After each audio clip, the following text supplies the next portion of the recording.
प्रज्ञा मिश्रा और आप देख रहे हैं प्रज्ञा का पन्ना। कहते हैं कि वैक्सीन लगवा ली तो भी कोरोना हो जाएगा। वैक्सीन कोरोना रोकने की कोई गारंटी थोड़ी है।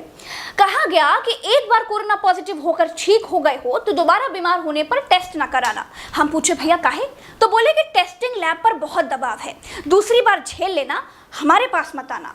झूठ नहीं कह रहे हैं, हम देश की मेन स्ट्रीम मीडिया नहीं है जो आपसे झूठ बोलेंगे। बहुत खोज कर और सोच समझ कर बोलते हैं और हमेशा सच बोलते हैं। आप बताओ, किसी देश में अगर अस्पतालों में बेड ना हो, दवाई ना हो, ऑक्सीजन ना हो, श्मशान में जगह ना हो, चीख पुकार मची हो, तो उस देश की व्यवस्थाएं कैसी होंगी? वहां के राजा ने अपनी प्रजा के लिए क्या प्रबंध किए होंगे? वहां की सरकारों की प्राथमिकताएं क्या होंगी? जिस देश का मीडिया रोज ये बताए कि पाकिस्तान भूखों मर रहा है, जिस देश का मीडिया ये बताए कि पाकिस्तान के प्रधानमंत्री और उनकी बेगम की पोल कपोल कहानियां ये हैं, ये सुनिए। जिस देश का मीडिया आपको ये बताए कि पाकिस्तान दाने दाने को मोहताज है, कर्ज चुकाने का पैसा तक नहीं है भैया। जिस देश का मीडिया पाकिस्तान के टिकटॉक वीडियोस पर आधे आधे घंटे के शो प्लान कर डाले, अपने देश के बारे में, अपने देश की नाकाम सरकारों के बारे में जो लोगों को ना बताए, उसे छिपाए, उस देश की मीडिया को क्या कहेंगे? कोई बिका हुआ कहता है, कोई दलाल कहता है। कई बार तो मुझे भी ट्रोल होना पड़ा, बहुत बुरा लगता है। लेकिन जब देश की मीडिया ने बबूल का पेड़ उगाया तो फिर फूल कहाँ से होगा? जब मंदिर मस्जिद ही मांगे तो अस्पताल कहाँ से उग जाएंगे?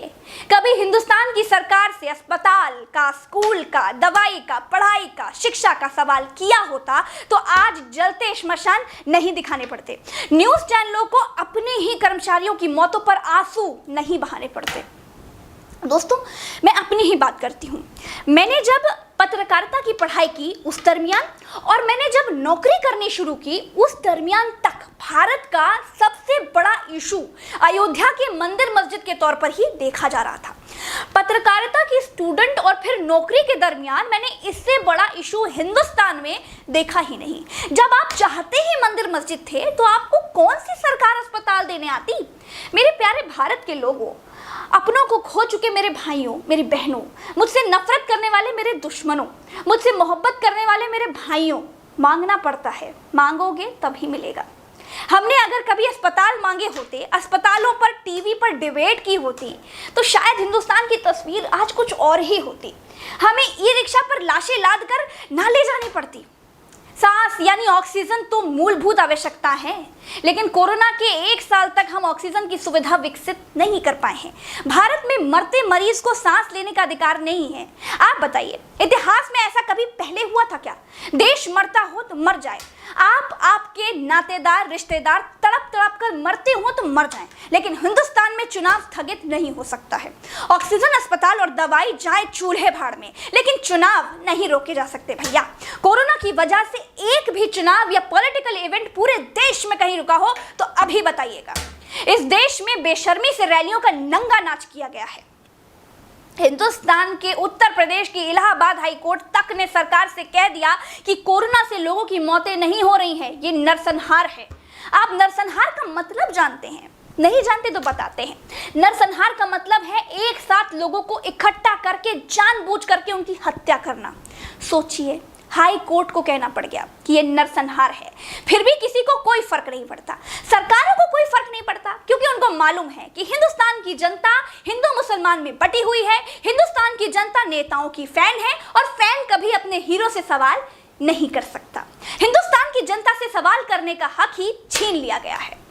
चलिए, सवाल करने के लिए मैं ही बदनाम हूं, तो फिर हिटलर शाही की एक कहानी और बता देती हूं। उत्तर प्रदेश की बीजेपी सरकार का मामला है। उत्तर प्रदेश वही जगह है जहां मेरा घर है।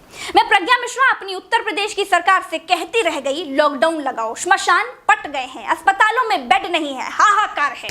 कुछ लोग लॉकडाउन लगवाने के लिए कोर्ट तक पहुंच गए। हमारे हाई कोर्ट तक ने कह दिया कि बीजेपी सरकार तुरंत लॉकडाउन लगाए।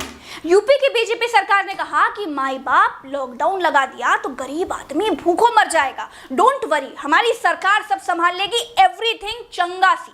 सरकार के पास इतना समय था कि सुप्रीम कोर्ट से लॉकडाउन रुकवाने का स्टे ऑर्डर ले आई। अब लगभग 10 दिन बाद अब क्या हुआ? अब क्यों लगा दिया लॉकडाउन? अब यूपी को नहीं संभाल पाओगे क्या? सैकड़ों लोगों की जिंदगियां बर्बाद करके अब क्यों लगा दिया लॉकडाउन? हिटलर शाही है, बिल्कुल कोर्ट कहे, सुप्रीम कोर्ट कहे, किसी को कोई फर्क ही नहीं पड़ता। ये जब चाहेंगे रैलियां करेंगे, जब चाहेंगे लॉकडाउन लगाएंगे, जब चाहेंगे हटाएंगे, जब चाहेंगे लोगों की जिंदगी से खेलेंगे। मैं पूछती हूं कि आप लोग तो गरीबों की रोजी रोटी बचा रहे थे, अब क्यों लगा दिया लॉकडाउन? या फिर बुद्धिहीन लोगों के सहारे सरकार चल रही है? मुझे पूछने का अधिकार है, मुझे पूछने का हक है और मैं पूछूंगी।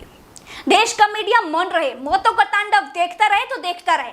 मैं एक बात बिल्कुल क्लियर कहती हूं कि जब देश की जनता धर्म की अफीम चाटकर अंधभक्ति के नशे में झूमेगी, तब कोरोना से ज्यादा सरकारें जान लेगी। चलती हूं।